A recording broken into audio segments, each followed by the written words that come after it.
Hello friends, welcome to Himguru knowledge point YouTube channel. Friends, Himachal Pradesh junior office assistant की preparation के लिए online class जो है आ चुकी है और आज की ऑनलाइन क्लास में हम जीके सेक्शन डिस्कस करने वाले हैं जो कि काफी ज्यादा मोस्ट इंपॉर्टेंट रहने वाली है।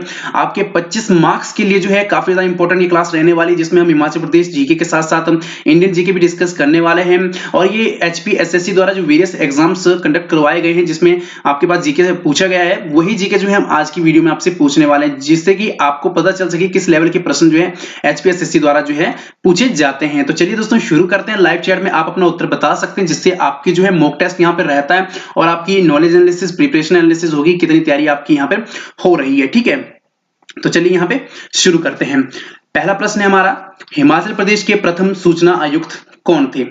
आपको बताना है हिमाचल प्रदेश के प्रथम सूचना आयुक्त कौन थे।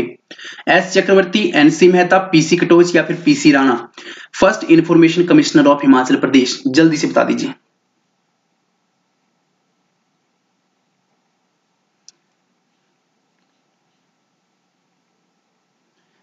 So the first information commissioner of Himachal Pradesh was PC Rana.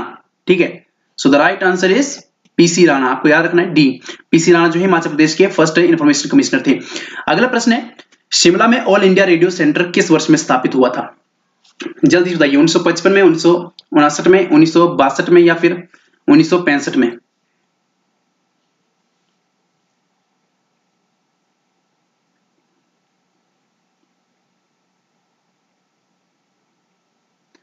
सो इसका राइट आंसर आपके पास क्या रहेगा? 1955 में। ठीक है, शिमला में जो है 1955 में AIR सेंटर जो है आपके पास वो स्थापना की गई थी। बढ़ते अगले प्रश्न। अगला प्रश्न है, पंजाब पुनर्गठन आयोग 1966 की अध्यक्षता किसने की थी? जल्दी से बताइए कि पंजाब पुनर्गठन आयोग 1966 की अध्यक्षता किसने की? फजल अली ने, KM पनिकर ने, फिर HN कुंजरू ने या फिर JC शाह ने? जो पंजाब पुनर्गठन आयोग, जल्दी से बताइए।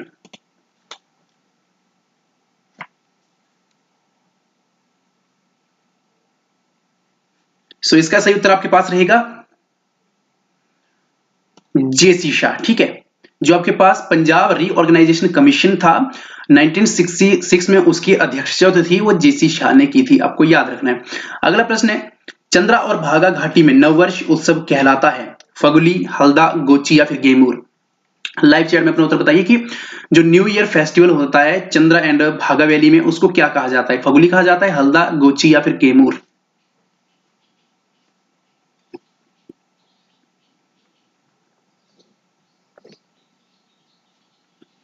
इसका सही उत्तर आपके पास क्या रहेगा? Option B, Halda. ठीक है, अगला प्रश्न है, हिमाचल प्रदेश का कौन सा शहर छोटी काशी के रूप में जाना जाता है? कुल्लू, चंबा, नाहन या फिर मंडी? काफी ज्यादा बेसिक सा प्रश्न है, उत्तर जल्दी से आपका आना चाहिए।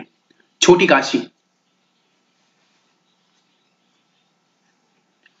सो इसका राइट आंसर आपके पास क्या रहेगा? मंडी। ठीक है, मंडी को जो है छोटी काशी के नाम से जाना जाता है, हिमाचल प्रदेश की मंडी को। अगला प्रश्न है, हत्तू फोर्ट हिमाचल प्रदेश के किस क्षेत्र में स्थित है? आपको बताना है कि हत्तू फोर्ट हिमाचल प्रदेश के किस जिले क्षेत्र में स्थित है। मंडी घाटी, कुल्लू घाटी, सांगला घाटी या इनमें से कोई नहीं?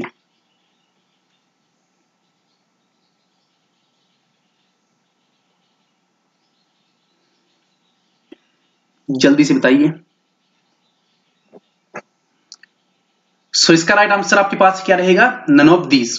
हत्तू फोर्ट की अगर हम बात करें तो ये आपका कांगड़ा टेरिटरी के अंदर आता है। ठीक है, कांगड़ा टेरिटरी में आता है, तो यहां पर आपके पास ना ये मंडी में आएगा, ना कुल्लू, ना सांगला। आपको याद रखना है हत्तू फोर्ट जो आपका कांगड़ा टेरिटरी में आता है। ठीक है, कांगड़ा क्षेत्र में आता है। अगला प्रश्न है, महात्मा गांधी ने कब धर्मपुर, जो सोलन हिमाचल प्रदेश है भी, का भ्रमण किया और भाषण दिया? जल्दी से बताइए। हिमाचल प्रदेश ने कब धर्मपुर का भ्रमण किया और भाषण दिया? 1938 में, 1939 में, 1940 में या 1941 में? जल्दी से बता दीजिए उत्तर अपना।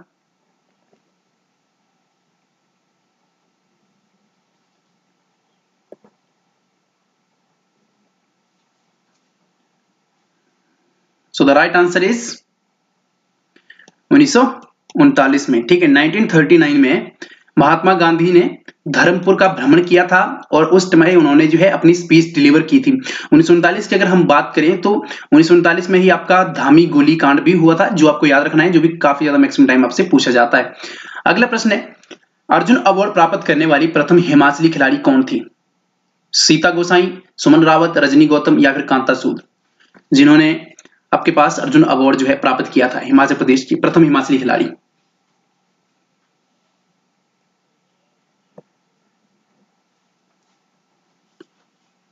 काफी तरीके से सभी के जो उत्तर आ रहे हैं हिमाचल प्रदेश जीके से।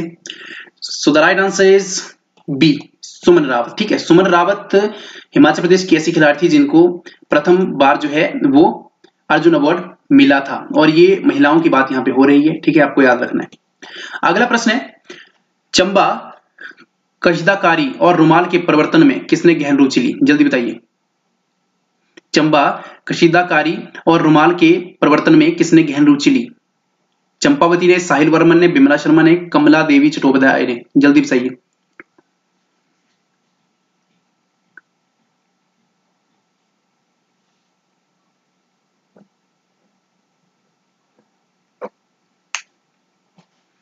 सो इसका सही उत्तर आपके पास क्या रहेगा? ऑप्शन डी, कमला देवी चट्टोपाध्याय ने। ठीक है, इन्होंने जो है वो चंबा कशीदाकारी जो आपके पास रहती है, ठीक है, और रुमाल के परिवर्तन में जो है गहन रुचि ली थी। ठीक है, अगला प्रश्न है, कांगड़ा का मशहूर मंदिर किस शताब्दी में निर्मित हुआ है? जल्दी बताइए। मशहूर मंदिर जो है वो किस शताब्दी में निर्मित हुआ है? 6वीं, 7वीं, 8वीं या फिर 9वीं? इसका उत्तर भी जल्दी से बता दीजिए।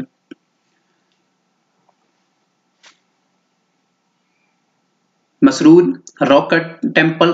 ठीक है, तो इसका सही उत्तर आपके पास क्या रहेगा?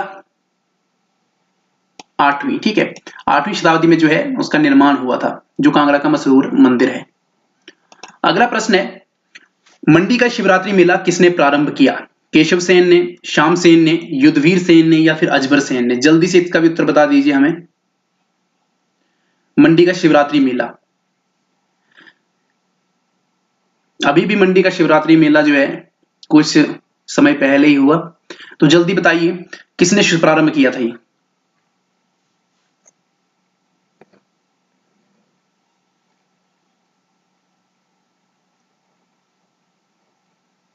सो इसका राइट आंसर क्या रहेगा? Option D. ठीक है, अजबर सेन ने। मंडी का शिवरात्रि मेला जो था वो अजबर सेन ने प्रारंभ किया। अगला प्रश्न है, आर्य हिमाचल में कब आए थे? ठीक है, मध्य भारत से कहां से आए थे? मध्य भारत से, मध्य एशिया से, मध्य अमेरिका से या दक्षिण पूर्व एशिया से? जल्दी बताइए कि मध्य जो आर्य थे वो हिमाचल प्रदेश में आए थे, मध्य भारत से आए थे, मध्य एशिया से आए थे, मध्य अमेरिका से आए थे या फिर दक्षिण पूर्व एशिया से आए थे? आप सभी के कमेंट जो है रीड किए जाते हैं। लाइव प्रीमियर क्लास होती है इसीलिए आपका नाम तो नहीं ले पाते, बट आपके सभी के कमेंट रीड किए जाते हैं। ठीक है, तो इसका सही उत्तर आपके पास क्या रहेगा दोस्तों? मध्य एशिया से, जो सेंट्रल एशिया था वहां से आपके पास जो आर्य थे वो हिमाचल प्रदेश में आए थे। अगला प्रश्न है, यूएस क्लब शिमला मूल रूप से किस ब्रिटिश शासक का आवास था? जल्दी बताइए। यूएस क्लब शिमला मूल रूप से किस ब्रिटिश शासक का आवास था? ऑप्शन आपके पास दिए गए हैं, Lord Linlithgow, Lord Ripon, Lord किस्नर या फिर सर जेरेमिया ब्राइट? जल्दी बताइए, इसका उत्तर जल्दी से बता दीजिए।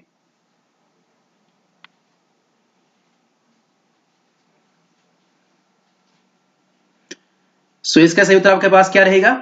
Sir Jeremiah Bright. ठीक है, यूएस क्लब शिमला जो है वो मूल रूप से सर जर्मिया ब्राइट का जो है वो आवास था, एक ब्रिटिश शासक थे। अगला प्रश्न है, हिमाचल प्रदेश विधानसभा का प्रथम स्पीकर कौन था? जल्दी बता दीजिए। हिमाचल प्रदेश विधानसभा का प्रथम स्पीकर विद्याधर, विद्या स्टोक्स, तुलसीराम या जयवंत राम? ये भी काफी बेसिक सा है, जो जल्दी से बता दीजिए, आपके उत्तर का हमें इंतजार है।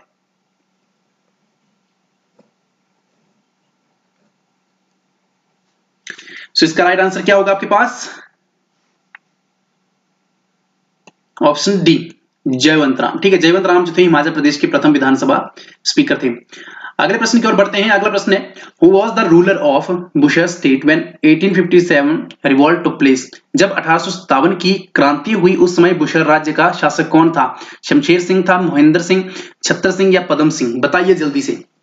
1857 की क्रांति के दौरान बुशर राज्य का शासक। काफी इस तरीके से सभी के जो है उत्तर आ रहे हैं, तो जल्दी से बता दीजिए।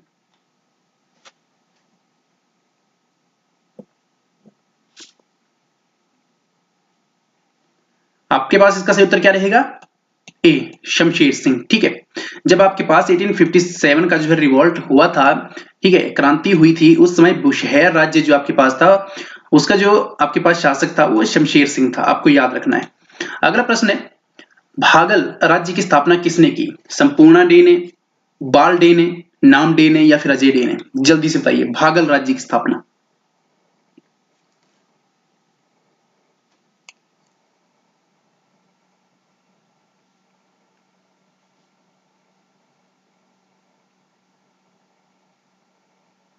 सो इसका राइट आंसर क्या रहेगा आपके पास?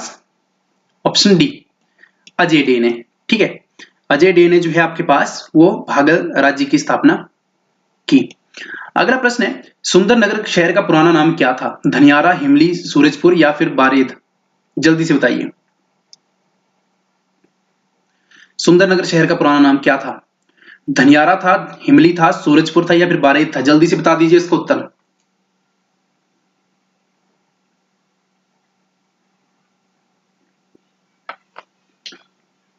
10 सेकंड का समय आप सभी को दिया ही जाता है, जिसमें आप सोचकर जो है अच्छे से बता सकते हैं। सो इसका सही उत्तर आपके पास क्या रहेगा? Option D, बारेद। सुंदरनगर शहर का पुराना नाम जो था वो बारेद था। अगला प्रश्न है, कुल्लू वंश का सबसे शक्तिशाली राजा कौन था? महेश्वर सिंह, पदम सिंह या फिर बहादुर सिंह या फिर जगत सिंह? जल्दी बताइए, कुल्लू वंश का सबसे शक्तिशाली राजा महेश्वर सिंह, पदम सिंह, बहादुर सिंह या जगत सिंह?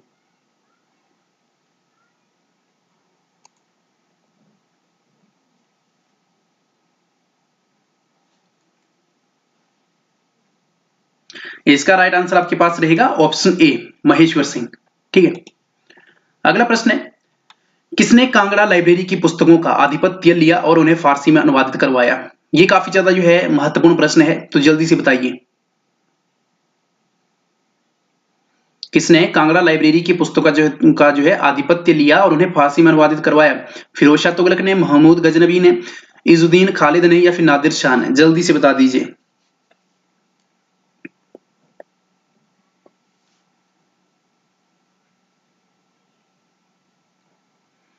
सो इसका राइट आंसर क्या रहेगा आपके पास?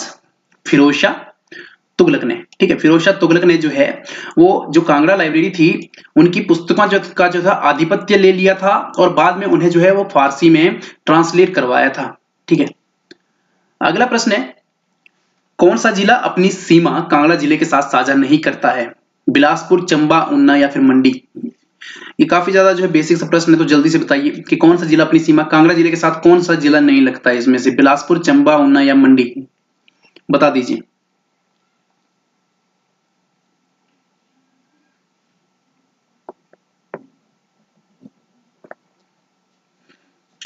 सो इसका राइट आंसर क्या रहेगा?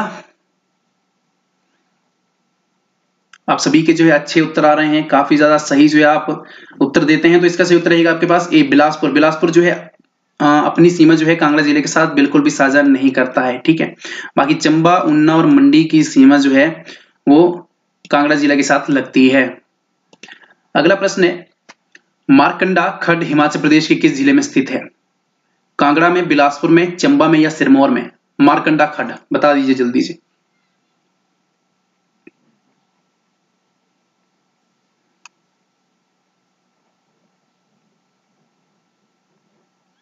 काफी ज्यादा मजेदार ये क्लास हो रही है और एनर्जी जो है भरपूर यहाँ पर दिख रही है सभी हमारे कैंडिडेट्स में। ठीक है, तो इसका सही उत्तर आपके पास क्या रहेगा? Option D, Sirmaur. ठीक है, सिरमौर में जो है आपके पास मारकंडा खड्ड है। अगला प्रश्न है, नाको झील हिमाचल प्रदेश के किस जिले में अवस्थित है? किन्नौर में, लाहौल स्पीति, कांगड़ा में या चंबा में? जल्दी से बता दीजिए इसका भी उत्तर। हिमाचल प्रदेश के किस जिले में जो है वो नाको झील अवस्थित है? किन्नौर में, लाहौल स्पीति, कांगड़ा या चंबा? ये बेसिक सा प्रश्न है।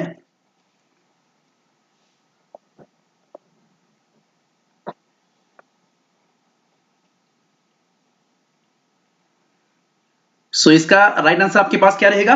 नाको झील जो है आपके पास वो किन्नौर जिले में है। ठीक है, किन्नौर जिले की बात करें तो इसमें एक और झील है, वो सोरंग झील, आपको ये भी याद रखना है। ठीक है, सोरंग झील। और बाकी जो आपके पास लाहौल स्पीति कांगड़ा और चंबा की बात करें तो इसमें काफी ज्यादा झीलें अवस्थित हैं, ठीक है, वो हम विस्तार पूर्वक जो है बाद में चर्चा करेंगे। अगला प्रश्न है सतलुज नदी सतलुज नदी शिमला जिले में कहां से प्रवेश करती है? जल्दी बता दीजिए, सियोनी में, अनी में, या फिर कुम्हारसेन में, या फिर बड़हल में। जो आपके पास सतलुज नदी है वो शिमला जिले में कहां से प्रवेश करती है? आपके ऑप्शंस मैंने दे दिए हैं, जल्दी से लाइव चैट में अपना उत्तर बताइए। जो बाद में इस वीडियो को देखते हैं, ठीक है, प्रीमियर होने के बाद, तो वो कमेंट बॉक्स में बता सकते हैं, ठीक है, कमेंट में अपना उत्तर बता सकते हैं।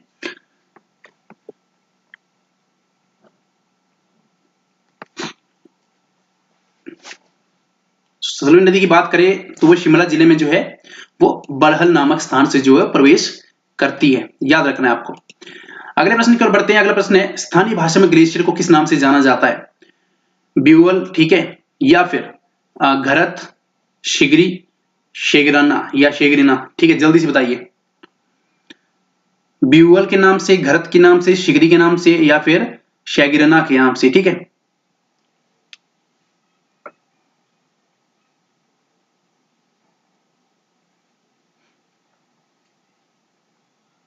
सो इसका राइट आंसर आपके क्या पास क्या रहेगा? शिगरी। जैसे बड़ा शिगरी है आपके पास, ठीक है, तो वो आपके पास ग्लेशियर को जो है वो स्थानीय भाषा में शिगरी के नाम से जाना जाता है, याद रखना आपको। अगला प्रश्न है निम्न में से कौन सा शहर शिवालिक पर्वतमाला में नहीं आता है? चंबा, जोगिंद्रनगर, पालमपुर या फिर मनाली? जल्दी से बताइए अपना उत्तर। कौन सा शहर जो है शिवालिक पर्वतमाला में नहीं आता है? चंबा, जोगिंद्रनगर, पालमपुर या फिर मनाली?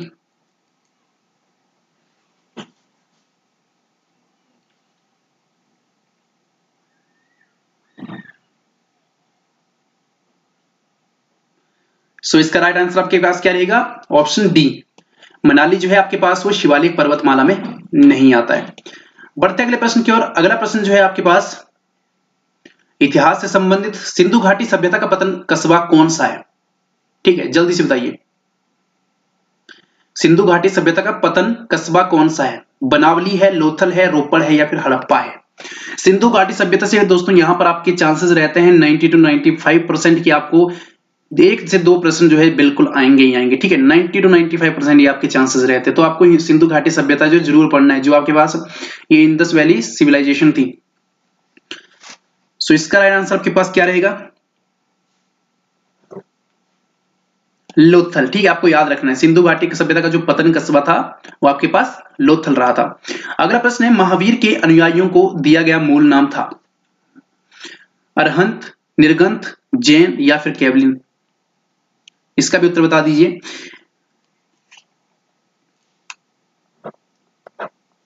ये रिपीटेड प्रश्न है, काफी ज्यादा कंप्यूटर एग्जाम्स में पूछा गया है। जिन्होंने एसपीएसएससी के एग्जाम्स दिए हैं उनको शायद मालूम ही है कि काफी ज्यादा कंप्यूटर एग्जाम्स में पूछा गया है। महावीर के अनुयायियों को दिया गया मूल नाम क्या था?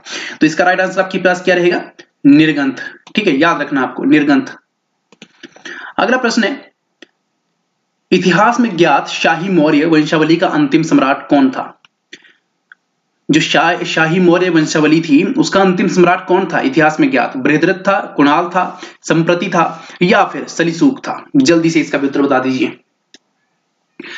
और यहां पर मैं आपको बता दूं कि एचपीएसएससी द्वारा ही एक प्रश्न पूछे गए हैं, बाहर से कुछ भी इसमें ऐड नहीं किया गया है। तो चाहे बेसिक लेवल के चाहे एडवांस लेवल के आपको पढ़ने हैं, ठीक है। इसका राइट आंसर आपके पास क्या रहेगा? बृहद्रथ, ठीक है, बृहद्रथ जो था आपके पास वो इतिहास में ज्ञात शाही मौर्य वंशावली का अंतिम सम्राट था। बढ़ते अगले प्रश्न का। अगला प्रश्न है प्रारंभिक प्राचीन भारत में सबसे बड़ा शहरी केंद्र था कौन सा था? कौशाम्बी था, तक्षशिला था, उज्जैन या फिर पाटलिपुत्र? बता दीजिए जल्दी से। जो आपके पास प्रारंभिक प्राचीन भारत था उसमें सबसे बड़ा शहरी केंद्र कौन सा था? कौशाम्बी, तक्षशिला, उज्जैन या फिर पाटलिपुत्र?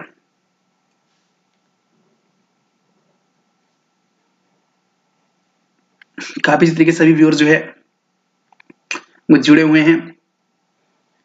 सो इसका राइट आंसर आपके पास क्या रहेगा?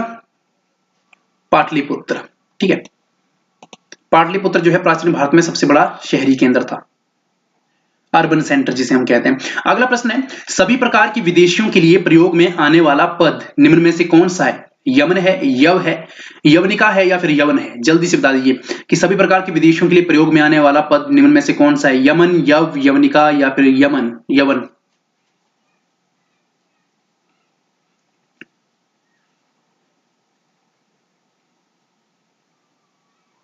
सो इसका राइट आंसर आपके पास रहेगा ऑप्शन डी, यवन। ठीक है, याद रखना है आपको। जितने भी आपके पास विदेशी हैं, सभी प्रकार के विदेशी जो रहेंगे, उनके लिए जो पद प्रयोग में आता है वो यवन कहलाता है। ठीक है, अगला प्रश्न है, नवनीतकम, ठीक है, संबंधित था, जल्दी बता दीजिए। नवनीतकम संबंधित था गणित से, ज्योतिष से, खगोल विज्ञान से या चिकित्सा से?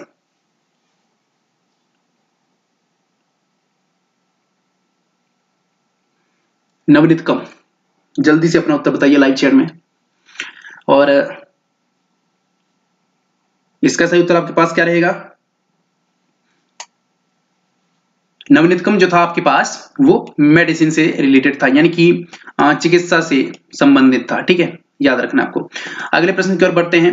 अगला प्रश्न है, निम्न में से किसे भारत का अंतिम महान हिंदू शासक माना जाता है? सबको ये मालूम होना चाहिए, तो जल्दी बताइए, निम्न में से किसे भारत का अंतिम महान हिंदू शासक माना जाता है? चंद्रगुप्त को, हर्ष को, कृष्णदेव राय को या फिर मिहिर भोज को? उत्तर जल्दी से अपना बता दीजिए लाइव चैट में। काफी ज्यादा अच्छी एनर्जी जो सभी लाइव व्यूअर्स में आपके पास यहाँ पे दिख रही है।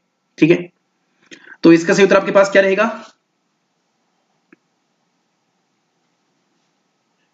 हर्ष को। ठीक है, हर्ष को जो था वो अंतिम महान हिंदू शासक जो है माना जाता है। अगला प्रश्न है, उत्तरी भारत का अंतिम महान हिंदू शाही वंश कौन सा था? उत्तरी भारत का आपको बताना है कि अंतिम महान हिंदू शाही वंश कौन सा था? राजपूत, गुर्जर, प्रतिहार, गुप्त या फिर इनमें से कोई नहीं? जल्दी बताइए, उत्तरी भारत का अंतिम महान हिंदू शाही वंश कौन सा था? ऑप्शंस आपकी मोबाइल स्क्रीन पर दिख रहे होंगे, तो जल्दी से लाइव चैट में अपना उत्तर बताइए।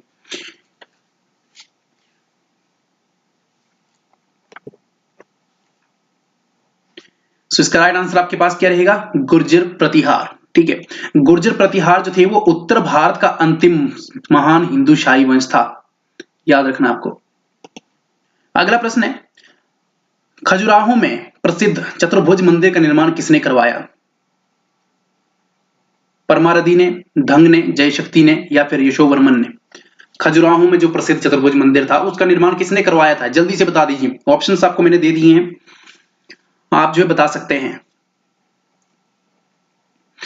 लाइव मॉक टेस्ट करवाने का फायदा सबसे बड़ा यही होता है दोस्तों कि जब आप यहाँ पे अपना जवाब दोगे तो आप कभी भूल नहीं पाओगे, चाहे आप सही जवाब देते हो चाहे गलत जवाब देते हो, बट आप लाइफ में कभी इन क्वेश्चंस को भूल नहीं पाओगे, आपको जो एकदम से रिमाइंड हो जाएंगे वो माइंड में। ठीक है, तो इसका सही उत्तर आपके पास क्या रहेगा? Option D, Yashovarman. ठीक है, यशोवर्मन जो है आपके पास खजुराहो में प्रसिद्ध चतुर्भुज मंदिर का निर्माण उन्होंने करवाया था, यशोवर्मन ने। ठीक है, अगला प्रश्न है, कुतुबुद्दीन बख्तियार काकी निम्न में से किस सूफी सिलसिले से संबंधित था? कादरी सिलसिला, चिश्ती सिलसिला, सोहरावर्दी सिलसिला या फिर नक्शबंदी सिलसिला? जल्दी से बताइए, जो कुतुबुद्दीन बख्तियार काकी था वो निम्न में से किस सूफी सिलसिले से संबंधित है? उत्तर बता दीजिए अपना जल्दी से।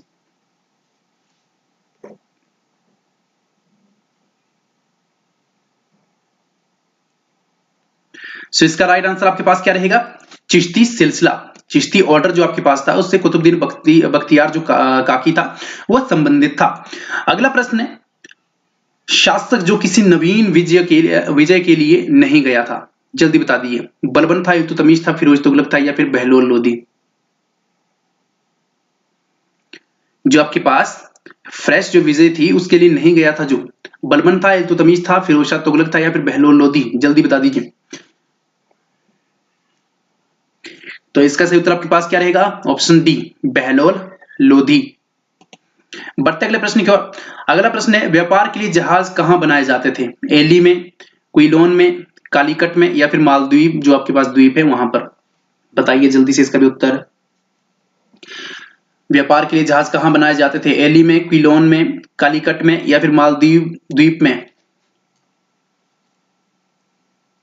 काफी तरीके से व्यूअर्स जो है एनर्जी के साथ अपना उत्तर दे रहे हैं, काफी ज्यादा कॉन्फिडेंस भरा हुआ है सभी व्यूअर्स में, और यही कॉन्फिडेंस आपका जो है कॉम्पिटिटिव एग्जाम्स में भी होना चाहिए। ठीक है, जितना ज्यादा कॉन्फिडेंस होगा आपके आंसर जो है खुद ब खुद वहां पे जो है आपको नजर आने लगेगी। तो इसका सही उत्तर आपके पास क्या रहेगा? ऑप्शन डी, मालदीव द्वीप। ठीक है, मालदीव जो द्वीप था आपके पास, वहां पर व्यापार के लिए जहाज का निर्माण जो है किया जाता था।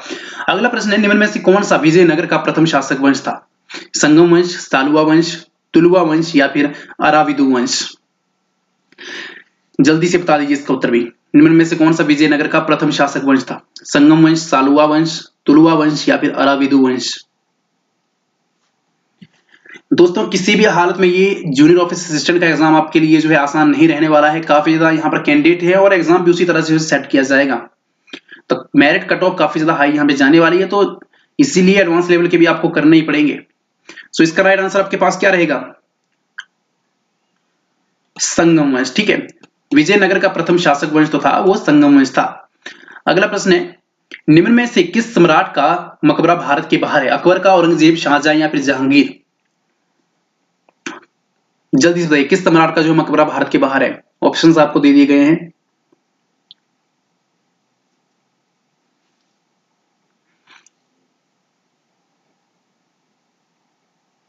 सो इसका राइट आंसर आपके पास क्या रहेगा? ऑप्शन डी, जहांगीर का। ठीक है, जहांगीर का जो मकबरा है वो भारत के बाहर है। अगला प्रश्न है, शिवाजी का सबसे लंबा सैन्य अभियान किसके विरुद्ध चला था? कोंकण के विरुद्ध, कर्नाटक के, तंजौर के या फिर इनमें से कोई नहीं? इसका उत्तर भी बता दीजिए। जो शिवाजी का सबसे लंबा सैन्य अभियान था वो किसके विरुद्ध चला था? कोंकण, कर्नाटक, तंजौर या इनमें से कोई नहीं?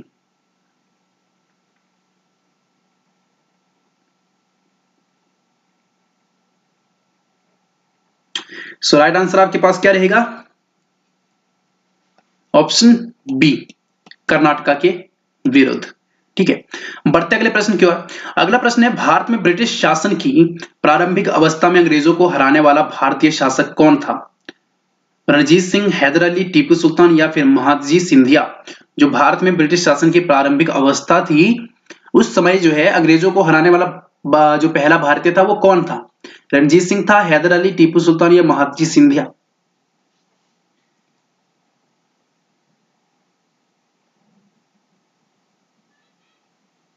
तो इसका राइट आंसर आपके पास क्या रहेगा? Option B, Haidar Ali. ठीक है, अगला प्रश्न है, who declared himself as the governor of Bahadur Shah? किसने स्वयं को बहादुर शाह का गवर्नर घोषित किया? तांतिया टोपे ने, नाना साहिब ने, बख्त खान ने या फिर खान बहादुर खान ने? जल्दी से इसका भी उत्तर बता दीजिए। बहादुर शाह का गवर्नर जो है किसने स्वयं को घोषित किया था? तांतिया टोपे ने, नाना साहिब ने, बख्त खान ने या फिर खान बहादुर खान ने? काफी देखिए सभी के उत्तर आ रहे हैं, ऑप्शन डी, सी, इस तरह से। तो इसका सही उत्तर आपके पास क्या रहेगा? ऑप्शन डी, खान बहादुर खान ने जो स्वयं को बहादुर शाह का गवर्नर जो है वो घोषित किया था। अगला प्रश्न है, भारतीय राष्ट्रीय कांग्रेस की अध्यक्षता करने वाला प्रथम राष्ट्रवादी नेता कौन था? एस सुब्रमण्यम अय्यर, आनंद चार्लू, सुरेंद्रनाथ बनर्जी या फिर डब्ल्यू.सी. बनर्जी? जल्दी से बता दीजिए, जो जिसने भारतीय राष्ट्रीय कांग्रेस की अध्यक्षता की थी प्रथम राष्ट्रवादी नेता वो कौन था?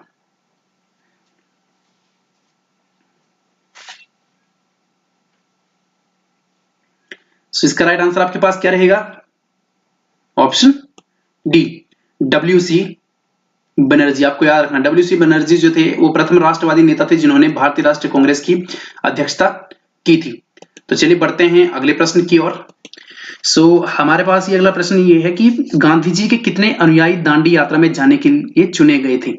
जल्दी से इसका भी उत्तर बता दीजिए। गांधी जी के कितने अनुयायी जो थे वो दांडी यात्रा में जाने के लिए चुने गए थे? 78, 87, 97 या फिर 107? जल्दी से इसका भी उत्तर बता दीजिए।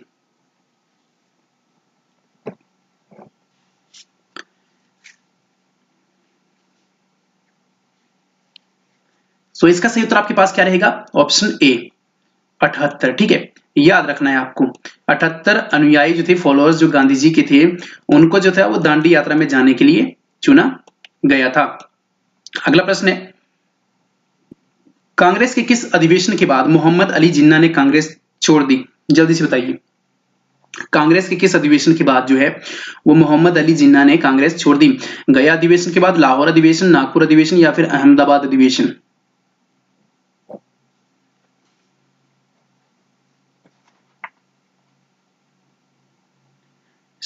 इसका राइट आंसर आपके पास क्या रहेगा? ऑप्शन सी, नागपुर अधिवेशन के बाद जो था वो मोहम्मद अली जिन्ना ने कांग्रेस छोड़ गई थी। ठीक है, अगला प्रश्न है ग्रेनाइट किसका एक रूप है? इसका भी उत्तर बता दीजिए जल्दी से। ग्रेनाइट किसका एक रूप है? आग्नेय चट्टानों का, अवसादी चट्टानों का, कायांतरित चट्टानों का, इनमें से कोई नहीं।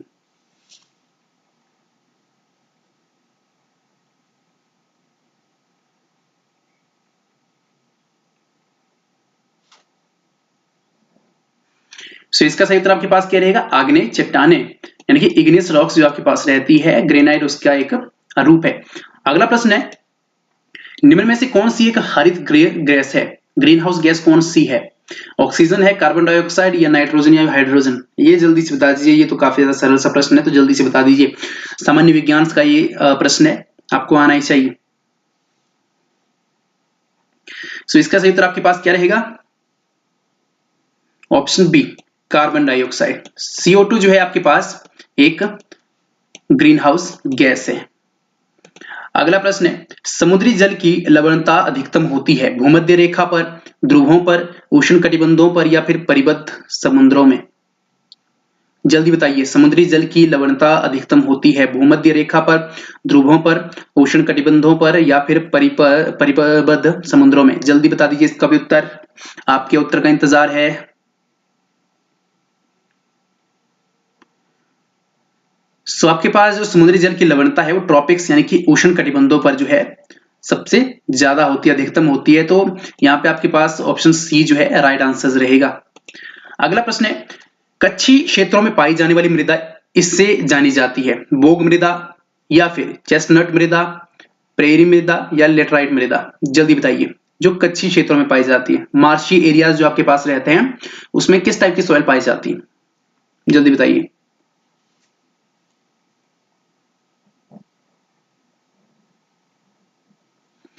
सो इसका राइट आंसर आपके पास क्या रहेगा? बोग मृदा। बोग मृदा जो है आपके पास वो मार्शी एरियाज में पाई जाती है। अगला प्रश्न है निम्न में कौन सा एक उष्णकटिबंधीय घास मैदान है? सवाना, पंपास, प्रेरी, या फिर टैगा? जल्दी बताइए। निम्न में से कौन सा एक उष्णकटिबंधीय घास मैदान है? सवाना, पंपास, प्रेरी, या टैगा?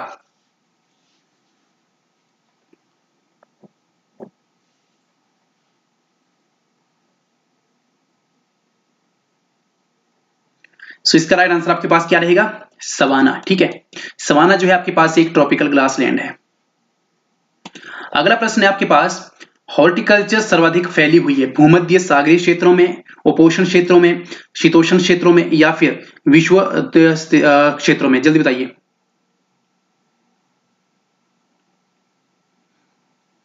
जल्दी उत्तर बता दीजिए। हॉर्टिकल्चर सर्वाधिक कहां पर फैली हुई है?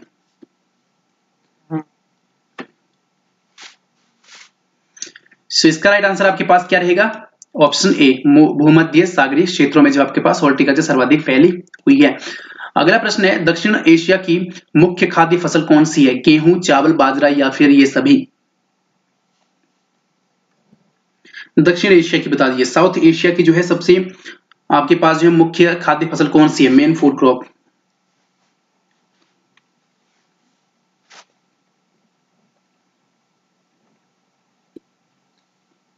तो इसका सही उत्तर आपके पास क्या रहेगा? ऑप्शन बी, चावल। ठीक है। अगला प्रश्न है हिमालय की रानी कौन है? धौलागिरी है, कंचनजंगा, नंदा देवी, या फिर केटू? जल्दी बताइए। धौलागिरी, कंचनजंगा, नंदा देवी, या केटू? हिमालय की रानी।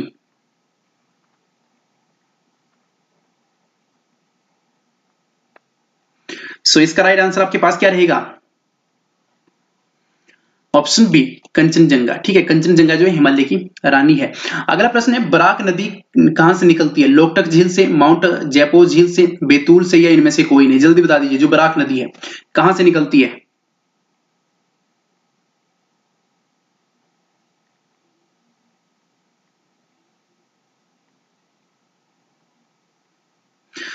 सो इसका राइट आंसर आपके पास क्या रहेगा? माउंट जैपो से। ठीक है, माउंट जैपो से जो आपकी बराक नदी जो है वो निकलती है। अगला प्रश्न है निम्न में से भारत का कौन सा राज्य देश की सभी 4 भू आकृति इकाइयों को धारण करता है? कौन सा है वो राज्य भारत का? तमिलनाडु, असम, महाराष्ट्र, पश्चिम बंगाल? जल्दी बताइए।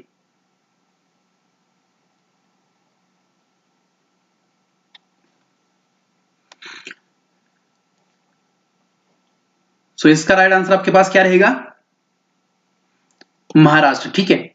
महाराष्ट्र राज्य जो है देश की सभी 4 भू आकृति इकाइयों को जो है वो धारण करता है, ठीक है। भारत का एक ऐसा राज्य है ये। चलिए बढ़ते हैं अगले प्रश्न की ओर। निम्न में से कौन सा राज्य नमक के उत्पादन में अग्रणी है? हिमाचल प्रदेश, राजस्थान, गुजरात या महाराष्ट्र? जल्दी से अपना उत्तर बता दीजिए। निम्न में से कौन सा राज्य नमक के उत्पादन में अग्रणी है? हिमाचल प्रदेश, राजस्थान, गुजरात या महाराष्ट्र?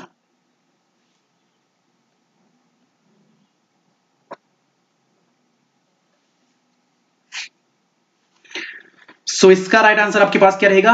ऑप्शन सी, गुजरात जो है वो नमक के उत्पादन में अग्रणी है, ठीक है। प्रोडक्शन जो है सबसे ज्यादा यहां पर रहती है, लीड करता है आपके पास गुजरात।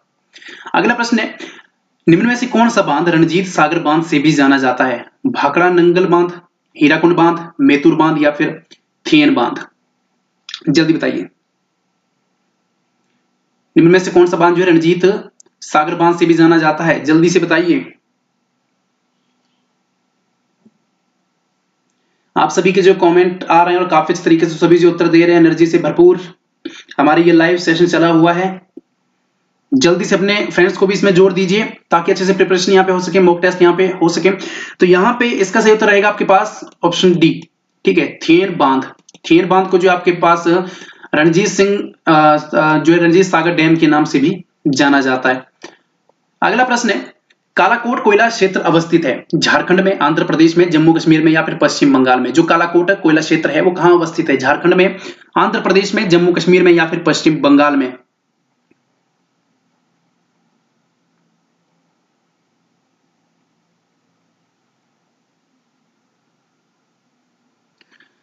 सो इसका सही उत्तर आपके पास क्या रहेगा? ऑप्शन सी, जम्मू कश्मीर में, ठीक है। कालाकोट जो आपके पास कोल फील्ड है वो जम्मू कश्मीर में है, याद रखना आपको।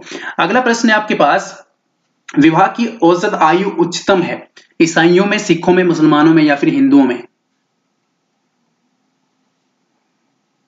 जल्दी बताइए। जो विवाह की औसत आयु है वो हाईएस्ट किस में है? ईसाइयों में है, सिखों में, मुसलमानों में या फिर हिंदुओं में? जल्दी बताइए, पता होना चाहिए आपको इस चीज के बारे में। तो इसका राइट आंसर आपके पास क्या रहेगा? ऑप्शन ए, ठीक है, ईसाइयों में। चलिए बढ़ते अगले प्रश्न की ओर। अगला प्रश्न है, किस राज्य ने देश में पुरुष साक्षरता में शीर्ष स्थान हासिल किया है? किस राज्य ने देश में पुरुष साक्षरता की बात यहां पे हो रही है, तो जल्दी से बता दीजिए। केरल ने, मिजोरम ने, पश्चिम बंगाल ने या फिर इनमें से कोई नहीं?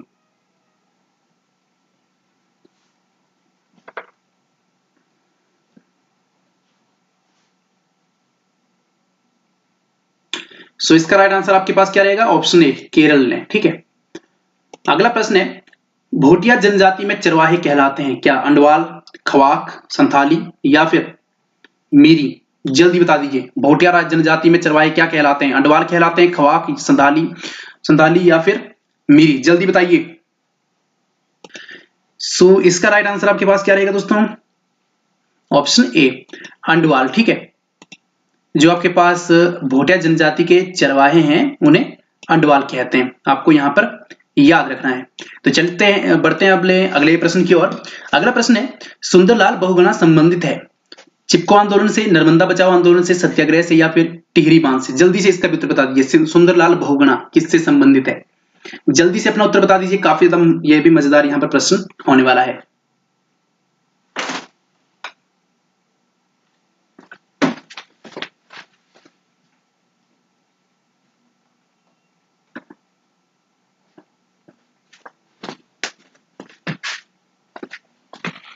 सो इसका राइट आंसर आपके पास क्या है? ऑप्शन ए, चिपको आंदोलन, ठीक है। चिपको जो मूवमेंट आपके पास हुई थी सुंदरलाल बहुगुणा जो है उससे संबंधित है। अगले प्रश्न की ओर बढ़ते हैं। अगला प्रश्न है, विश्व में सर्वाधिक बोली जाने वाली भाषा कौन सी है? चीनी है, हिंदी है, अंग्रेजी है या फिर फ्रेंच है? जल्दी से इसका उत्तर बता दीजिए।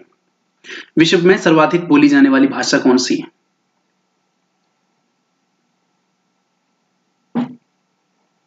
सो इसका राइट आंसर आपके पास क्या है? ऑप्शन ए, चीनी भाषा विश्व में सर्वाधिक बोली जाती है। अगला प्रश्न है, भारत किस देश के को लौह अयस्क की सर्वाधिक मात्रा का निर्यात करता है? जापान को, यूएसए को, मिस्र को या फिर जर्मनी को? जल्दी से बता दीजिए। भारत जो है किस देश को लौह अयस्क की सर्वाधिक मात्रा का निर्यात करता है? ये भी काफी ज्यादा मजेदार प्रश्न है, तो जल्दी से बता दीजिए। आपके उत्तर यहाँ पे आने चाहिए जल्दी से। सो इसका राइट आंसर आपके पास क्या है? ए, जापान को जो है भारत लौह अयस्क की सर्वाधिक मात्रा का निर्यात करता है। अगला प्रश्न है, भारत विश्व में किसके निर्यात में अग्रणी है? कॉफी के, कॉटन के, मैंगनीज के या फिर माइका के? जल्दी बताइए।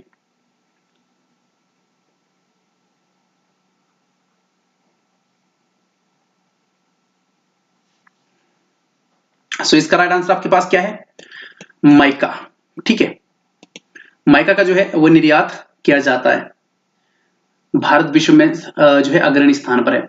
अगला प्रश्न है, गुरुत्वाकर्षण के सार्वत्रिक नियम का श्रेय किसको जाता है? ठीक है, गैलीलियो को, केपलर को, न्यूटन को या फिर आइंस्टीन को? ये तो आपको पता ही होना चाहिए, जल्दी से बता दीजिए। गुरुत्वाकर्षण के सार्वत्रिक यानी कि यूनिवर्सल लॉ ऑफ ग्रेविटेशन जो है वो श्रेय किसको जाता है? सो इसका राइट आंसर आपके पास क्या रहेगा? ऑप्शन सी, न्यूटन को। ठीक है, न्यूटन को जाता है। अगला प्रश्न है, मनुष्य जो भोजन खाता है उसमें होती है ऊष्मा ऊर्जा, गतिज ऊर्जा, स्थितिज ऊर्जा या इनमें से कोई नहीं? मनुष्य जो भोजन खाता है उसमें क्या होती है? जल्दी से बता दीजिए। Heat energy, kinetic energy, potential energy या फिर नन ऑफ दीज?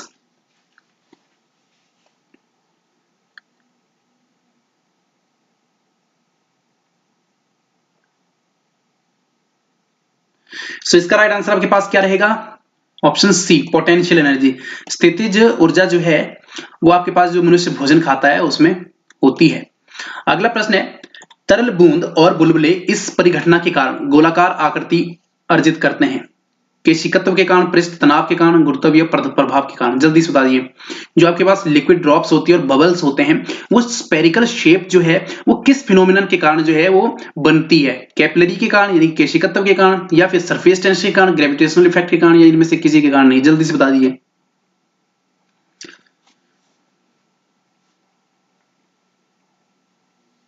सो इसका राइट आंसर आपके पास क्या रहेगा? Surface tension. जो लिक्विड ड्रॉप्स एंड बबल्स होते हैं जो उनकी जो आप वो स्पेरिकल शेप जो है एक्वायर करते हैं वो सरफेस टेंशन के कारण जो है एक्वायर करते हैं, आपको याद रखना है। अगला प्रश्न है, शेविंग दर्पण के रूप में किस दर्पण का प्रयोग किया जाता है? समतल दर्पण, उत्तल दर्पण, अवतल दर्पण या फिर इनमें से कोई नहीं? जल्दी से इसका भी उत्तर बता दीजिए। बेसिक सा प्रश्न है, आपने सबने ही पढ़ा है तो जल्दी से बता दीजिए। काफी अच्छे तरीके से सभी व्यूअर्स के जो है कमेंट आ रहे हैं, सभी लाइव चैट में अपना उत्तर जो है बता रहे हैं, तो काफी अच्छे तरीके हमें लग रहा है कि काफी एनर्जी आप लोगों में भरी हुई है। इसका सही उत्तर आपके पास क्या रहेगा? ऑप्शन सी, यानी कि अवतल दर्पण जो है आपके पास शेविंग मिरर के यानी शेविंग दर्पण के रूप में जो है प्रयोग में लाया जाता है। काफी ज्यादा ये रिपीटेड प्रश्न है, काफी ज्यादा कॉम्पिटिटिव एग्जाम्स में पूछा गया एचपीएसएससी द्वारा। अगला प्रश्न है, ट्रांजिस्टर बनाए जाते हैं धातुओं से, उपधातुओं से, विद्युत रोधी धातुओं से या फिर अर्धचालकों से? जल्दी बताइए। धातुओं से, उपधातुओं से, विद्युत रोधी से या फिर अर्धचालकों से?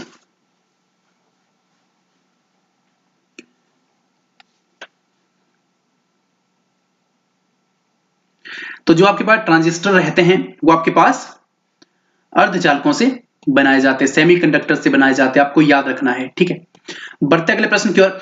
अगला प्रश्न है, विद्युत बल्ब का फिलामेंट सामान्यतः इसका बना होता है? मैग्नीन का, नाइक्रोम का, टंगस्टन का या फिर प्लेटिनम का? जल्दी बताइए इसका भी उत्तर। जो विद्युत बल्ब का फिलामेंट होता है वो किसका बना होता है? जल्दी से बताइए।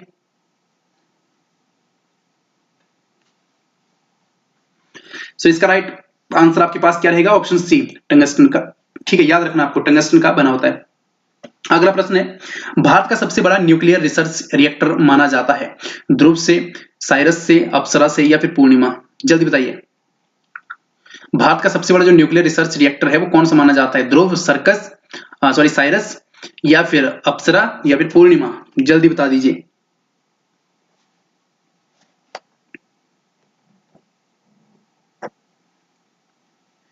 सो इसका राइट आंसर आपके पास क्या रहेगा?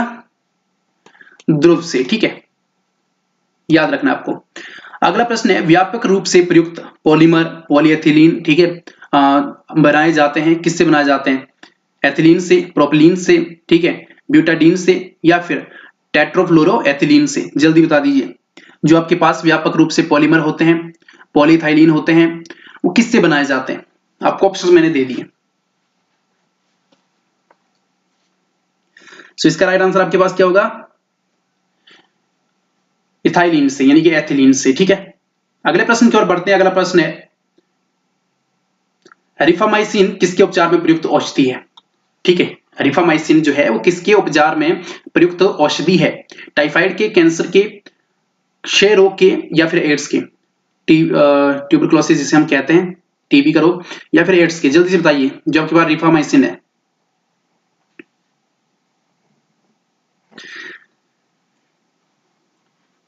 काफी तरीके से व्यूज जो है आंसर्स कर रहे हैं, तो इसका सही उत्तर आपके पास क्या रहेगा? क्षय रोग। ठीक है, यानी कि जो ट्यूबरकुलोसिस है, टीबी का रोग जो रहता है, उसमें रिफामाइसिन जो है वो उपचार के लिए प्रयुक्त औषधि है। अगला प्रश्न है, एल्कोहलिक बिवरेजेस कंटेन, जो आपके पास मदिरा होती है उसमें क्या होता है? एसिटिक एसिड होता है, एथेनॉल होता है, मेथेनॉल होता है, या फिर ब्यूट्रिक एसिड होता है? जल्दी से बताइए, शराब में क्या होता है? ये सामान्य विज्ञान से संबंधित प्रश्न है और आपसे 3 से 4 प्रश्न जो है ये जूनियर ऑफिस असिस्टेंट में पूछे जाएंगे इसमें से। ठीक है, जनरल साइंस के, तो जल्दी से बता दीजिए मदिरा शराब में क्या होता है?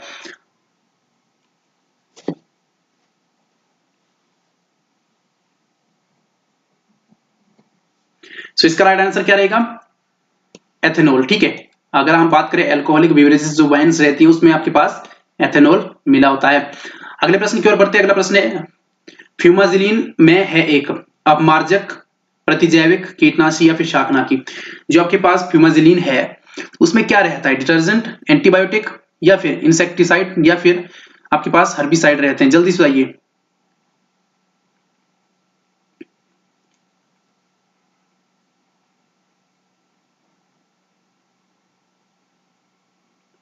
सो इसका राइट आंसर आपके पास क्या रहेगा? एंटीबायोटिक। जो आपके पास फ्यूमाजाइलिन है, ठीक है, वो जो है आपके पास रहता है एंटीबायोटिक। आपको याद रखना, एंटीबायोटिक रहता है आपके पास प्रतिजैविक। अगले प्रश्न की ओर बढ़ते हैं। अगला प्रश्न है, मलेरियाई परजीवी संचरित होता है क्यूलेक्स द्वारा, एनोफिलीज द्वारा, या फिर एडिस द्वारा, या फिर मेनोसिनिया द्वारा? जल्दी से इसका भी उत्तर बता दीजिए। जो मलेरियाई परजीवी रहता है वो किसके द्वारा जो है ट्रांसमिटेड होता है?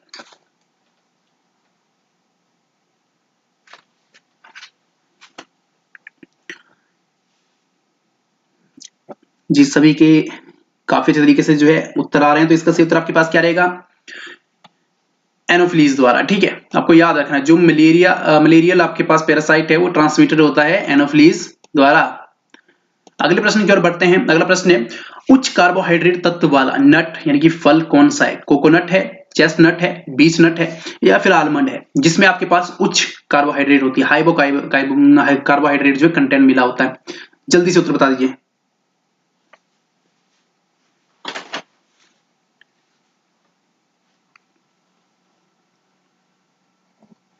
सो इसका राइट आंसर आपके पास क्या रहेगा?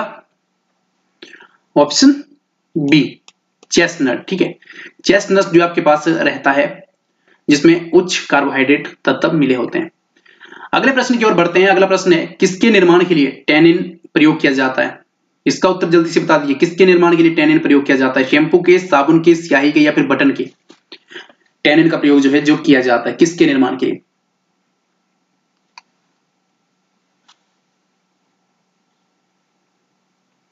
सो इसका राइट आंसर आपके पास क्या रहेगा? इंक। ठीक है, इंक्स यानी कि स्याही के निर्माण के लिए आपके पास जो है वो टैनिन का उपयोग किया जाता है। बढ़ते अगले प्रश्न की ओर। अगला प्रश्न है, मक्खन इसका उत्तम स्रोत है? विटामिन ए का, विटामिन सी का, विटामिन डी का, या विटामिन ई का? किसका जो है गुड सोर्स है बटर, मक्खन? ठीक है, जल्दी से बता दीजिए।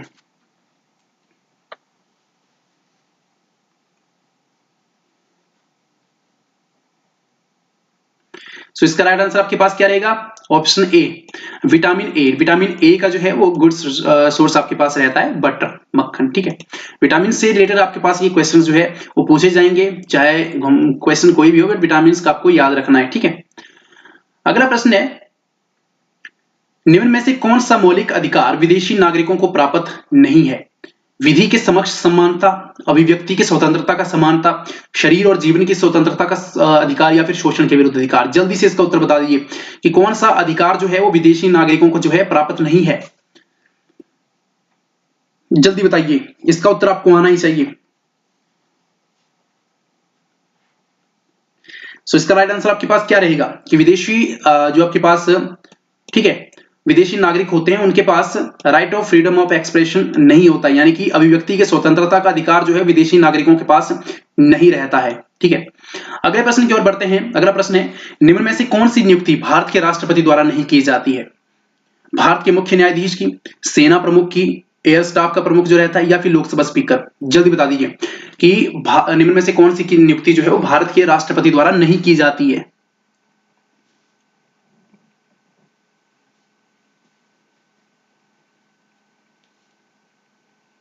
काफी तरीके से सभी के उत्तर आ रहे हैं। आज हमने सभी सेक्शन को जो है कवर किया अच्छे तरीके से। ठीक है, तो इसका सही उत्तर आपके पास क्या रहेगा? Option D, Lok Sabha speaker. बाकी आपके पास जो भारत के मुख्य न्यायाधीश है, चीफ ऑफ आर्मी है, ठीक है, चीफ ऑफ एयर स्टाफ है, इन तीनों की नियुक्ति जो है वो राष्ट्रपति द्वारा की जाती है, परंतु जो आपके पास स्पीकर ऑफ द लोकसभा रहते हैं, ठीक है, उनकी नियुक्ति जो है वो राष्ट्रपति द्वारा नहीं की जाती है। चलिए बढ़ते हैं अगले प्रश्न की ओर। अगला प्रश्न है, संघ सरकार का उच्चतम सिविल सेवक कौन है? ठीक है, कैबिनेट सचिव है, या फिर अटॉर्नी जनरल आपके पास है, या फिर गृह सचिव है, प्रधानमंत्री का मुख्य सचिव है? जल्दी से बताइए, जो आपके पास संघ सरकार का उच्चतम सिविल सेवक है वो कौन है? जल्दी बताइए।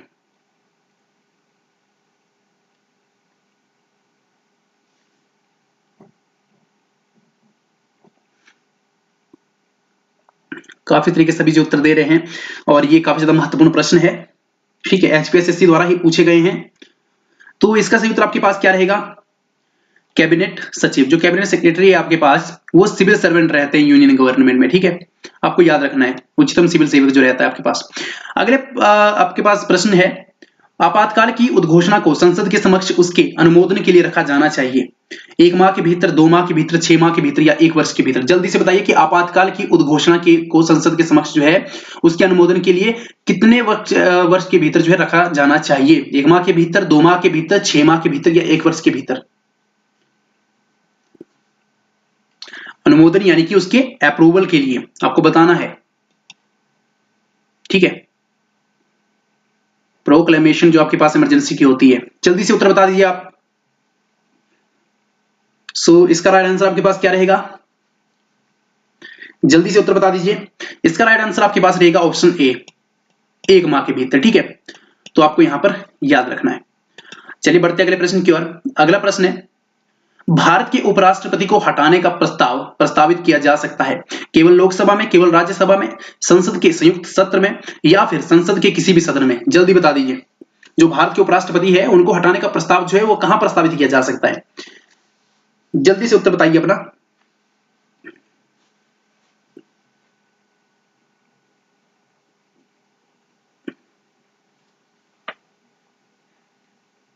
सो इसका राइट आंसर आपके पास क्या रहेगा? भारत के उपराष्ट्रपति को हटाने का प्रस्ताव जो है वो संसद के किसी भी सदन में जो है वो प्रस्तावित किया जा सकता है। याद रखना आपको, किसी भी सदन में जो है, ठीक है, पार्लियामेंट के, वो आपके पास जो है राष्ट्रपति को हटाने का प्रस्ताव जो है वो प्रस्तावित किया जा सकता है। अगला प्रश्न है, निम्न में से कौन सा राज्य लोकसभा का केवल एक सदस्य चुनता है? त्रिपुरा, सिक्किम, मणिपुर, या फिर अरुणाचल प्रदेश? कौन सा राज्य है जो लोकसभा का सॉरी राज्य जो है लोकसभा का केवल एक सदस्य चुनता है? जल्दी से बता दीजिए। सो इसका राइट आंसर आपके पास क्या रहेगा? ऑप्शन बी, सिक्किम से जो है वो लोकसभा का केवल एक सदस्य जो है वो चुना जाता है। अगला प्रश्न है, विधेयक के निम्न में से किस वर्ग को केवल लोकसभा में ही प्रारंभ किया जा सकता है? जल्दी बताइए, विधेयक के निम्न में से किस वर्ग को केवल लोकसभा में ही प्रारंभ किया जा सकता है? साधारण विधेयक को, या फिर निजी सदस्य विधेयक को, या धन विधेयक को, या संविधान संशोधन विधेयक को? अब इसमें काफी ज्यादा महत्वपूर्ण ये आपके पास रहता है। ठीक है,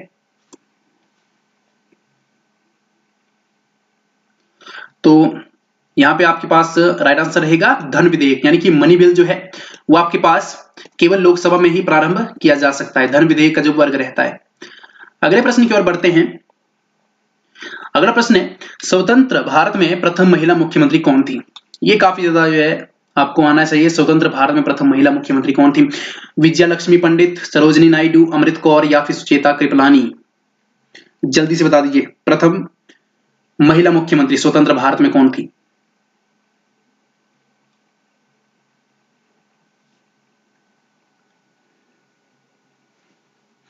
सभी के कमेंट जो है रीड किए जा रहे हैं और काफी एनर्जी भरी हुई है आप में। मैं बार बार यही कहता हूं कि काफी अच्छे तरीके से जो है आप उत्तर दे रहे हैं। तो इसका राइट आंसर आपके पास क्या रहेगा? Option D, Sucheta Kripalani.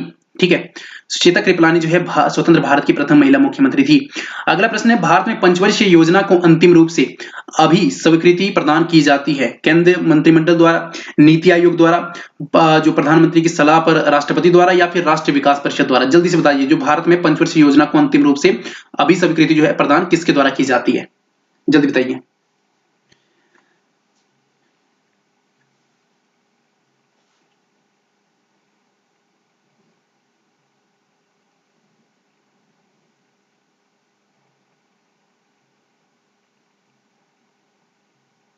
सो इसका राइट आंसर आपके पास क्या रहेगा?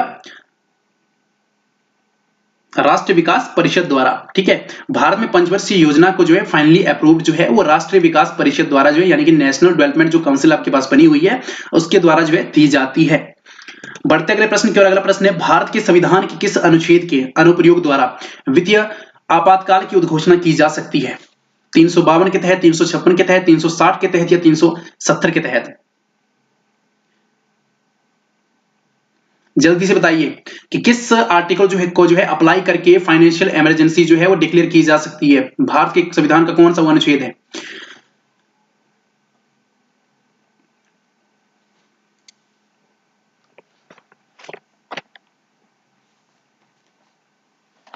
सो इसका राइट आंसर आपके पास क्या रहेगा? Option C. ठीक है, 360 अनुच्छेद 360 के जो है वो अनुप्रयोग करके जो है वो वित्तीय आपातकाल की उद्घोषणा जो है भारत में की जा सकती है।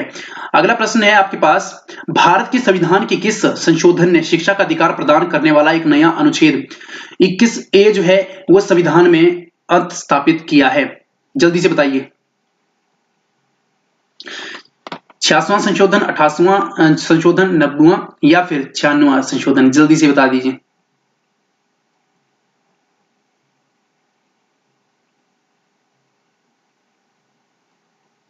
जो आपके पास आर्टिकल 21A है जो आपको राइट टू एजुकेशन जो है वो प्रोवाइड करवाता है, तो किस अनुच्छेद के अंदर जो है किया गया है संशोधन? जल्दी से संशोधन बता दीजिए कौन सा किया गया है। सो इसका राइट आंसर रहेगा, ठीक है, 86th अमेंडमेंट जो आपके पास की गई है, 66वां संशोधन जो आपके पास किया गया है। ठीक है, चलिए बढ़ते हैं अगले प्रश्न की ओर। अंत्योदय कार्य का मुख्य उद्देश्य क्या था? जल्दी से बता दीजिए कि अंत्योदय कार्य का मुख्य उद्देश्य क्या था? शहरी गरीबी का उन्मूलन करना, अनुसूचित जातियों के स्तर में सुधार करना, या फिर अल्पसंख्यकों को ऊपर उठाना, या फिर निर्धनतम जो थे उनकी सहायता करना? जल्दी से बता दीजिए। अंत्योदय कार्यक्रम।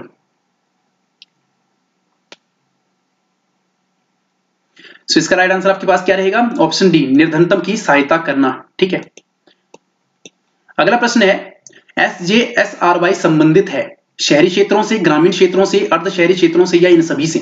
जल्दी से बताइए। SJSRY, तो अगर हम SJSRY की बात करें तो ये आपके पास अर्बन एरिया से बिलोंग्स करता है। अगला प्रश्न है, भारत में गरीबी का आकलन किसके द्वारा किया गया है? जल्दी से बताइए। इसका आपको नॉलेज होना चाहिए काफी ज्यादा, ये आपके लिए जरूरी भी है कि भारत में गरीबी का आकलन किसके द्वारा किया गया है? राष्ट्रीय सैंपल सर्वेक्षण संगठन द्वारा, केंद्रीय सांख्यिकी संगठन द्वारा, या फिर ग्रामीण विकास और कार्यक्रम क्रियान्वयन मंत्रालय द्वारा, या फिर नीति आयोग द्वारा? जल्दी से बता दीजिए।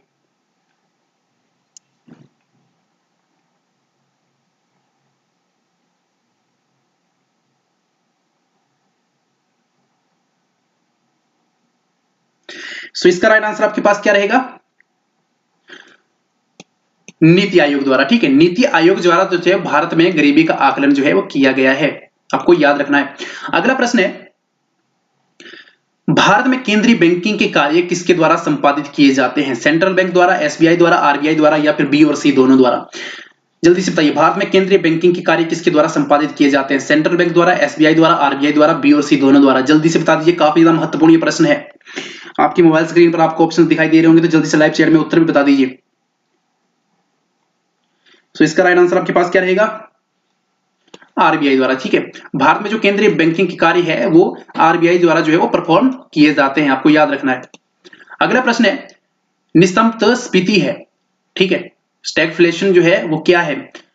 अपस्फीति के पश्चात स्फीति, ठीक है, या फिर वृद्धि के साथ अपस्फीति, या फिर मंदी के साथ स्फीति, वृद्धि के साथ स्फीति, जल्दी बताइए, जल्दी बताइए यहां पर। इसका सही उत्तर आपके पास क्या रहेगा? मंदी के साथ स्फीति, ठीक है, इन्फ्लेशन विद डिप्रेशन, इसको हम क्या कहते हैं? स्टैगफ्लेशन, आपको याद रखना है। अगले प्रश्न की ओर बढ़ते हैं। अगला प्रश्न है, महंगी मुद्रा नीति का अर्थ है उच्च कीमत स्तर, बृहद मुद्रा आपूर्ति, या फिर उच्च उत्पादन, या फिर उच्च ब्याज दर। अर्थशास्त्र के प्रश्न भी आपसे पूछना जरूरी है, तो जल्दी से बता दीजिए कि महंगी मुद्रा नीति का अर्थ क्या है।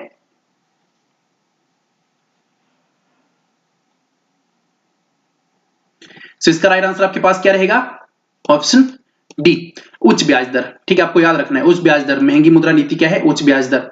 अगला प्रश्न है, निम्न में से कौन सा औद्योगिक विवादों के निपटान करने वाली मशीनरी का हिस्सा नहीं है? समाधान अधिकारी, कार्य समिति, समाधान मंडल, या फिर वेतन न्यायालय। जल्दी बताइए कि कौन सा जो है औद्योगिक विवादों के निपटान करने वाली मशीनरी का हिस्सा नहीं है, जल्दी बता दीजिए। सो इसका राइट आंसर भी आपके पास क्या रहेगा? वेज कोर्ट्स, यानी कि वेतन न्यायालय जो आपके पास रहते हैं, ये आपके पास जो है औद्योगिक विवादों के निपटान करने वाली मशीनरी का हिस्सा नहीं है। बाकी समाधान अधिकारी, कार्य समिति और समाधान मंडल जो है, ये तीनों आपके पास इस मशीनरी का जो है हिस्सा रहते हैं, जो औद्योगिक विवादों का निपटान करती है। अगला प्रश्न है, उपभोक्ता संरक्षण अधिनियम कब पारित हुआ था? 1986 में, 1988 में, 1990 में, या 1992 में, ठीक है। जो कंज्यूमर प्रोटेक्शन एक्ट था वो कब पास हुआ था, ये आपको आना ही चाहिए, क्योंकि आप भी एक कंज्यूमर है, उपभोक्ता हैं आप भी, ठीक है, तो आपको आना ही चाहिए। 1986 में, 1988 में, 1990 में, 1992 में, जल्दी बता दीजिए।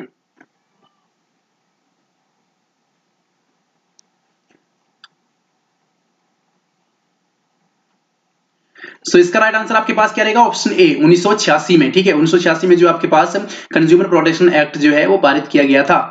अगला प्रश्न है, भारत में सदाबहार क्रांति यानी कि एवरग्रीन जो रेवोल्यूशन है का आह्वान किसने दिया?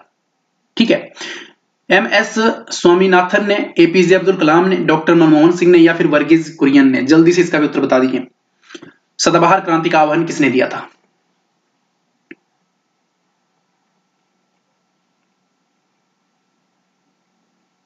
इसका सही उत्तर आपके पास क्या रहेगा?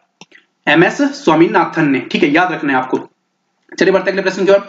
अगला प्रश्न है, कौन सा राज्य जैव ईंधन पर राष्ट्रीय नीति को लागू करने वाला प्रथम भारतीय राज्य बना है? जल्दी बताइए, कौन सा राज्य जो है वो जैव ईंधन, ठीक है, यानी कि जो बायोफ्यूल्स आपके पास रहते हैं उस पर राष्ट्रीय नीति को लागू करने वाला प्रथम भारतीय राज्य बना है? राजस्थान, गुजरात, असम, या तमिलनाडु? जल्दी से इसका भी उत्तर बता दीजिए। सो इसका राइट आंसर आपके पास क्या रहेगा? ऑप्शन ए, राजस्थान, ठीक है, याद रखना है आपको। अगला प्रश्न है आपके पास, डॉक्टर भीष्म नारायण सिंह जिनका हाल ही में निधन हुआ किस राजनीतिक दल से संबंधित थे? जल्दी से बताइए।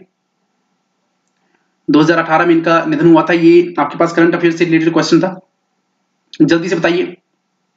भीष्म नारायण सिंह का हुआ था। तो इसका राइट आंसर है आपके पास आईएनसी, ठीक है, इंडियन नेशनल कांग्रेस के साथ जो है वो संबंधित थे, ठीक है। तो दोस्तों ये थे आज के प्रश्न जो कि काफी ज्यादा इंपॉर्टेंट थे, और आई होप कि आपको जो है अच्छी लगी होगी ये लाइव हमारा प्रीमियर क्लास जो है, ठीक है। ऐसी लाइव प्रीमियर क्लास हम हर दिन जो आप लोगों के लिए लेकर आते हैं, ताकि जूनियर ऑफिस असिस्टेंट की प्रिपरेशन के लिए जो है आपके मॉक टेस्ट अच्छे से हो सके, जो आपने पढ़ा है उसकी जो है रिविजन यहाँ पे करवाई जाती है। क्विक रिविजन ये आपके पास रहती है कि आपने जो है कितना बेसिक से लेकर एडवांस लेवल तक का पढ़ा है। उम्मीद करता हूं आपको क्लास आज की अच्छी लगी होगी, तो इस क्लास को अपने दोस्तों के साथ भी शेयर करें ज्यादा से ज्यादा, ताकि आपके फ्रेंड्स जितने भी हैं वो भी जेईई की तैयारी कर सके। और दोस्तों वीडियो को जरूर लाइक कर दें, इससे हमें भी मोटिवेशन मिलती है, और साथ में चैनल पर नए हो तो सब्सक्राइब भी जरूर कर दें। मिलते हैं नेक्स्ट वीडियो में, धन्यवाद, जय हिंद, जय भारत।